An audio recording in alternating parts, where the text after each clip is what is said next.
بسم اللہ الرحمن الرحیم نحمدہ ونصلی ونسلم علی رسولہ الکریم اما بعد فاعوذ باللہ من الشیطان الرجیم بسم اللہ الرحمن الرحیم۔ السلام علیکم بھائیو، کیسے ہیں آپ سبھی لوگ؟ امید کرتا ہوں اچھے ہوں گے۔ اللہ تعالیٰ سے دعا کرتا ہوں اچھے رہیں۔ جیسا کہ آپ سبھی کو پتہ ہے، ہم نے کچھ دنوں پہلے ایک پوسٹر ڈالا تھا جس میں ہم نے لکھا تھا کہ قیام تعظیم جو ہوتا ہے، کھڑے ہو کے سلام جو ہم پڑھتے ہیں، کیا وہ بدعت ہے؟ آج کل ہم دیکھ رہے ہیں کہ وہابی اور دیوبندی اس کے پیچھے لگ گئے ہیں کہ جو ہم اہل سنت والجماعت بریلوی جو مسلک ہے، کھڑے ہو کے سلام پڑھتے ہیں، وہ بدعت ہے۔ یہ نہ صحابہ نے کیا نہ تابعین نے کیا، تو آپ کیا ان سے زیادہ حضور کی تعظیم کو جانتے ہیں؟ اسی طرح کے اعتراض رہتے ہیں۔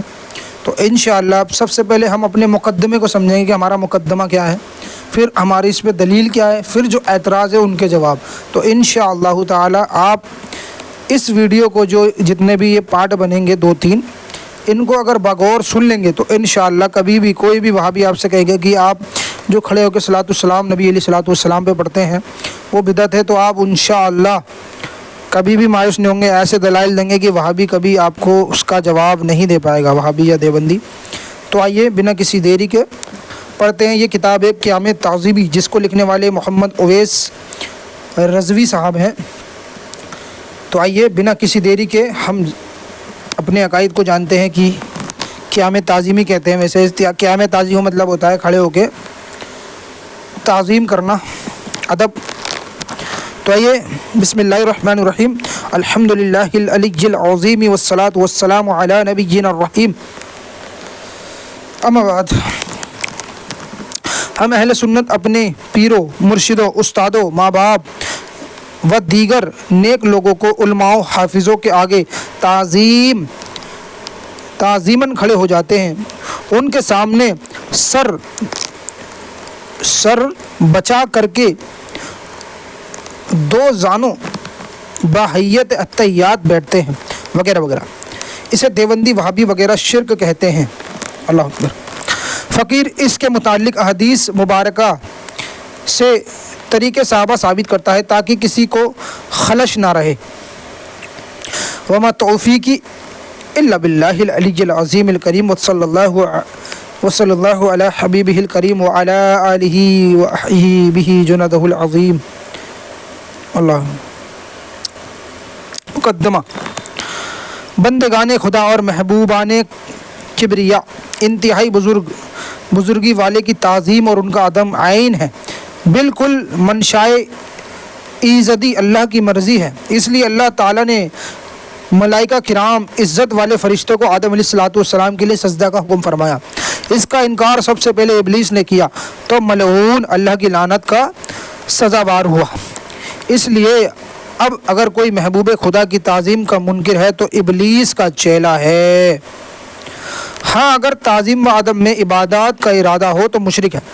عبادات کے معنی ہیں کسی کو وجود خود مختار اور ذاتی طور پر موجود سمجھے ہوئے اس کی تعظیم بجا لانا اور اس کے سامنے اپنی عاجزی و خشوع و خضوع، دل کی عاجزی کو پیش کرنا، یہ غیر خدا کے لیے شرک ہے۔ اور عبادات صرف اور صرف اللہ تعالیٰ کے ساتھ خاص ہے، نہ کہ تعظیم۔ اس لیے کہ کسی کا ادب و تعظیم بجا لانا اور اس کو معبود نہ سمجھنا یہ جائز ہے، بلکہ کہیں کہیں فرض واجب ہے۔ یہ نہ عبادت ہے اور نہ شرک، جیسے رسول اللہ صلی اللہ علیہ وسلم اور جملہ انبیاء علیہ الصلوۃ والسلام اور صحابہ کرام اور ان کی منسوبات وابستہ چیزیں، اور کعبہ معظمہ اور حجر اسود، مقام ابراہیم، صفا و مروہ، ماں باپ، استاد، مرشد، علماء اور صالحین امت وغیرہ وغیرہ کا ادب، تعظیم و اکرام۔ دوسرا، کسی کو معظم سمجھنا اور اس کی تعظیم و تکریم کرنا کا اللہ نے خود حکم دیا۔ حضور علیہ الصلوۃ والسلام نے ارشاد فرمایا، پہلا وَعَذِّرُهُ وَنَصُرُهُ، ترجمہ، انہوں نے اس کی تعظیم اور مدد کی، پارہ 9۔ دوسرا ہے وَأَتُعَذِّرُهُ وَتُوَقِّرُهُ، رسول کریم کی تعظیم و توقیر بجا لاؤ۔ یہ دو آیتیں اپنے دھیان میں رکھیں، سورہ اعراف کی آیت نمبر 157 اور سورہ فتح کی آیت نمبر 9۔ اور حضرت ملائکہ کرام علیہ الصلوۃ والسلام کے متعلق ارشاد الہی ہے عباد مکرمون، سورہ انبیاء آیت نمبر 23، وہ مکرم بندے ہیں، سبحان اللہ۔ اگلا ہے ان اکرمکم عند اللہ اتقاکم، سورہ حجرات۔ یہ تو بے شک اللہ کے نزدیک وہی زیادہ اکرم ہے جو اللہ سے زیادہ ڈرتا ہے، بے شک اللہ کے یہاں تم سے زیادہ عزت والا وہ ہے، ان میں زیادہ پرہیزگار جو اللہ سے زیادہ ڈرتا ہے۔ شاعر اسلام کے لیے خدا تعالیٰ فرماتا ہے وَمَن يُعَظِّمْ شَعَائِرَ اللَّهِ فَإِنَّ شَعَائِرَ اللَّهِ فَإِنَّهَا مِن تَقْوَى الْقُلُوبِ، اور جو اللہ کی نشانیوں کی تعظیم کرنے پر بے شک وہ قلوب کا تقویٰ ہے، جو اللہ کی نشانیوں کی تعظیم کرتا ہے اس کا تو دل کا تقویٰ ہے۔ اگلی آیت وَمَن يُعَظِّمْ حُرُمَاتِ اللَّهِ، اور جو اللہ کے حرمتوں کی تعظیم کرے۔ اب حدیث شریف میں آتے ہیں، مشکات شریف کی حدیث ہے جس کا من لم یوقر کبیرنا، یعنی جو بڑے کی تعظیم و توقیر نہ کرے وہ ہماری جماعت سے نہیں۔ اللہ اکبر۔ یہ مشکات شریف کی ہے، اس کی جو ریفرنس ہے یہاں پر ہے کتاب الآداب باب الشفاعۃ والرحمہ الفصل الثانی، ٹھیک ہے۔ یہ حضور نے فرمایا ہے کہ جو بڑے کی تعظیم نہ کرے وہ ہم میں سے نہیں ہے۔ یہ تمام چیزیں غیر خدا ہیں اور مستحق تعظیم یعنی احترام و ادب کے قابل ہیں۔ قرآن کریم اور حدیث میں ان کے معظم ہونے کا ذکر ہے، ثابت ہوا کہ عبادات اور ہے اور تعظیم اور غیر خدا کی تعظیم و تکریم جائز ہے۔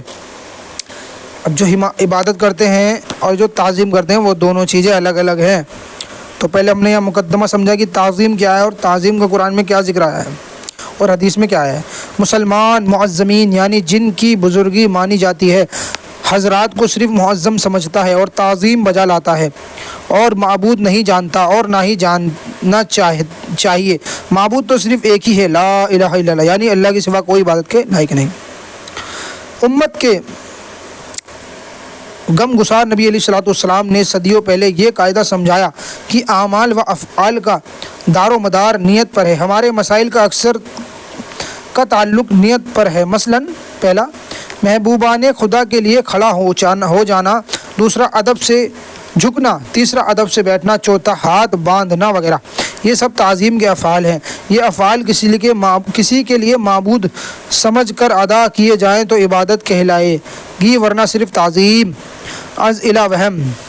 ہاں ان چیزوں میں سے بعض وہ چیز بھی ہے جن کے ساتھ غیر خدا کی تعظیم، احترام، ادب بجا لانا شریعت محمدیہ اسلامیہ قانون میں حرام ہے۔ جیسے کوئی تعظیم کے لیے حد رکوع جھکنے کی وہ حالت جو نماز میں رکوع کے وقت ہوتی ہے تک جھکے یا سجدہ کرے، اگر کوئی ایسا کرے گا تو گنہگار ہوگا اگرچہ مشرک نہ ہوگا، اس لیے کہ شرک بغیر معبود سمجھنے سے نہیں ہو سکتا۔ اور ان میں بعض چیزیں وہ ہیں جن کے ساتھ غیر خدا کی تعظیم و تکریم میں ثواب ہے، جیسے تعظیم کے لیے کھڑا ہونا۔ حضور پر نور صلی اللہ علیہ وسلم نے روشان سردار بڑے لوگ کہتے ہیں روشان کہتے ہیں سردار بڑے لوگ کو حضرت سعد رضی اللہ تعالیٰ عنہ کے لیے کھڑے ہونے کا حکم فرمایا، سبحان اللہ۔ اس کی دلیل دیکھنی ہے، مشکات المصابی کی ہے، کتاب الآداب کی۔ اور حضرت سیدہ فاطمہ رضی اللہ عنہا حضور انور صلی اللہ علیہ وسلم کے لیے کھڑی ہو جاتی تھی، اور حضور صلی اللہ علیہ وسلم بی بی فاطمہ رضی اللہ عنہا کے لیے یہ مشکات شریف کی حدیثیں ہیں دو، ایک سعد رضی اللہ تعالیٰ عنہ کے لیے حضور نے کھڑا ہونے کا حکم دیا، اور حضور جب فاطمہ رضی اللہ تعالیٰ عنہا آتی تھی تو حضور کھڑے ہوتے تھے، اور جب فاطمہ رضی اللہ تعالیٰ عنہا کہ وہاں حضور تشریف لے آتے تھے تو فاطمہ رضی اللہ تعالیٰ عنہ کھڑا ہوتی تھی، سبحان اللہ۔ عبادت و تعظیم کی مثالیں، ابھی عبادت اور تعظیم کی مثالیں دے رہے ہیں۔ اللہ تعالیٰ نے اپنی عبادت اور تعظیم کے لیے کئی طریقے مقرر فرمائے ہیں۔ نماز، روزہ، حج، یہ سب خدا کی عبادتیں ہیں۔ ان میں نماز بہت سے افعال کاموں پر مشتمل ہے جو تعظیم ظاہر کرتی ہے۔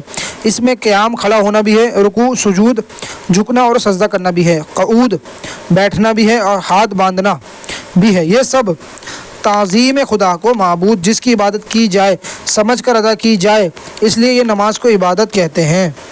لیکن ان میں سے بعض امور اگر بندگان خدا کے نیک بندوں کے لیے ہو تو یہ شرک نہیں بلکہ عین اسلام ہے، بلکہ ان کا انکار کرنے والا ملحدین دین کا منکر اور بے دین ہے۔ پہلا تعظیم، کھڑا ہونا، دوسرا سر جھکانا اور آنکھیں نیچے رکھنا۔ تیسرا تحیات کی حیت، شکل و صورت میں دستے بستہ ہاتھ باندھ کر بیٹھنا، دست بستہ کھڑا ہونا۔ پانچواں ہاتھ پاؤں چومنا، محبوب خدا کی منصوبات وابستہ چیزوں کی تعظیم اور چومنا وغیرہ وغیرہ۔ خلاصہ یہ ہے کہ محبوبان خدا کی تعظیم شرک تب ہے جب انہیں معبود سمجھا جائے، اور بفضل اللہ کی فضل کوئی سنی مسلمان دنیا بھر میں ایسا نہ ملے گا۔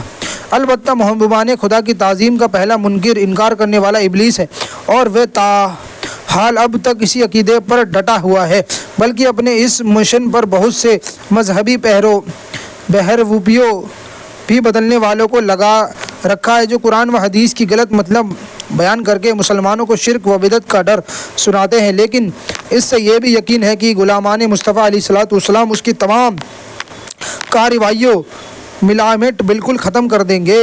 الحمدللہ علماء اہل سنت نے ابلیس کی چیلوں کو غلط دلائل کا پورا محاسبہ جواب کیا ہے، کر رہے ہیں اور کرتے رہیں گے۔ فقیر کا رسالہ انہی کی فیض پر برکت و روحانی برکتوں کا ایک نمونہ حاضر ہے۔ آغاز سخن، اب یہاں پر الحمدللہ دلائل شروع ہو رہے ہیں، اب دھیان سے سنیں۔ اب ہم نے جانا کہ تعظیم کیا ہوتی ہے، اور تعظیم کے تھوڑے بہت دلائل جانے، اور تعظیم اور عبادات میں فرق جانا۔ الحمدللہ آپ جانتے ہیں اس کے دلائل کیا ہیں۔ فقیر تعظیمی امور بالخصوص قیام و قعود اور سر جھکانا اور دوازہ اونو بیٹھنا، دو زانوں بیٹھنا، ہاتھ باندھ کر کسی کے سامنے کھڑا ہونا وغیرہ وغیرہ کا عرض کرتا ہے۔ حدیث مبارکہ ہے کہ سیدنا فاروق اعظم رضی اللہ تعالی عنہ فرماتے ہیں، میں عربی نہ پڑھ کے سیدھا اردو پڑھتا ہوں تاکہ ہمارا ٹائم بچے۔ یعنی ایک روز ہم حضور علیہ الصلوۃ والسلام کی خدمت میں حاضر تھے کہ اچانک ایک شخص آیا جس کے کپڑے نہایت سفید اور بال نہایت سیاہ تھے۔ اس پر بخاری مسلم کی حدیث ہے، اس پر سفر وغیرہ کا کوئی اثار نہ تھا۔ ہم میں سے کسی نے اس کو نہ پہچانا، یہاں تک کہ وہ اپنے دونوں گھٹنے حضور علیہ الصلوۃ والسلام کے گھٹنوں کی طرف ٹیک کر بیٹھ گیا اور اپنے دونوں ہاتھ اپنی رانوں پر رکھ لیے، یعنی بصورت تحیات بیٹھ گیا۔ حضرت عمر فاروق رضی اللہ تعالیٰ عنہ نے فرمایا کہ اس نے چند سوالات کیے اور آپ نے ان کے جوابات دیے۔ جب وہ چلا گیا تو آپ نے فرمایا کہ یہ جبرائیل علیہ الصلوۃ والسلام تھے جو تمہیں تمہارا دین سکھانے آئے تھے۔ سبحان اللہ۔ اب اس حدیث کے فوائد کیا ہیں دیکھیں، ریفرنس لکھا ہوا ہے، ویسے یہ شروع کی حدیث ہے، یہ مسلم شریف کی کتاب الایمان کی ہے، اور آپ کو شروع میں ہی مل جائے گی یہ صحیح مسلم میں۔ جبرائیل امین جیسے مقرب اور بزرگ گزید فرشتے نے حضور علیہ الصلوۃ والسلام کے بارگاہ میں دو زانوں بیٹھ کر امت مصطفیٰ علیہ الصلوۃ والسلام التحیات و ثنا کو یہ تعلیم فرما دی کہ کسی برگزیدہ خدا کے حضور دو زانوں بیٹھنا جائز ہے۔ یہ عبادت نہیں بلکہ ادب تعظیم ہے، ورنہ کہنا پڑے گا کہ جبرائیل امین نے حضور علیہ الصلوۃ والسلام کی عبادت کر کے شرک کیا تھا، معاذ اللہ، سبحان اللہ۔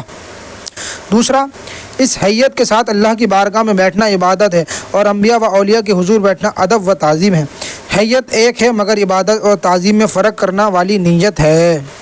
تیسرا فائدہ، جبرائیل علیہ السلام اس وقت بشری لباس میں تھے اور آئے تھے دیکھے دین سکھانے، جیسے حدیث شریف کے الفاظ ہے یعلمکم دینکم، یعنی تمہیں تمہارا دین سکھانے آئے تھے۔ سبحان اللہ۔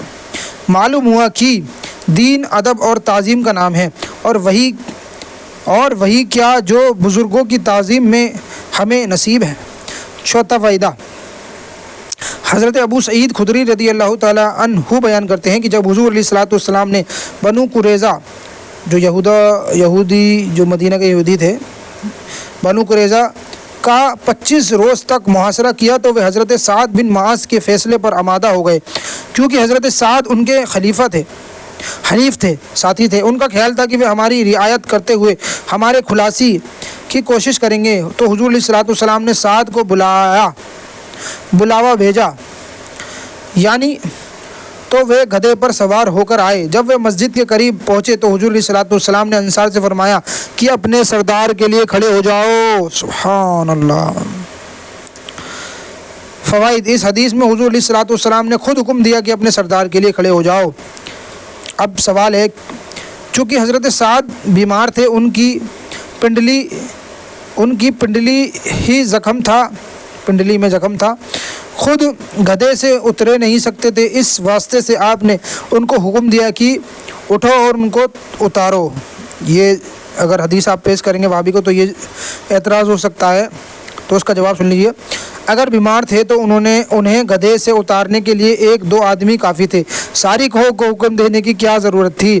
اور پھر حدیث کے الفاظ الی سیدکم، معلوم ہوتا ہے کہ یہ قیام محض سرداری کی وجہ سے کرایا گیا تھا، کہ بیمار کی وجہ سے، اور چونکہ حضرت سعد رضی اللہ تعالی عنہ انصار کے سردار تھے اس لیے خصوصاً حکم دیا گیا۔